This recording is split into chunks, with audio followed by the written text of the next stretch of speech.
Yay. I won, so now I win the world. Now I have so much power, and I am going to use it for good. And to get free stuff. So it's great.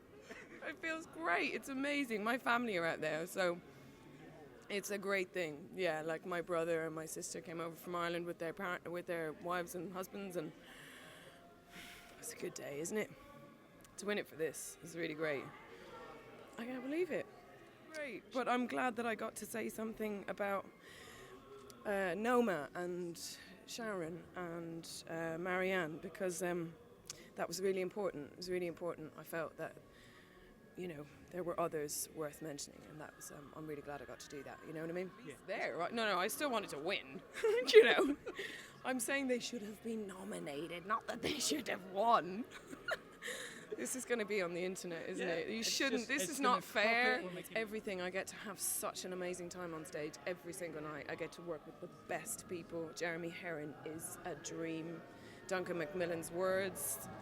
It doesn't get, you're lucky if you get one of those. I've been really lucky in my career to get some really cool women, but this one, this is the one.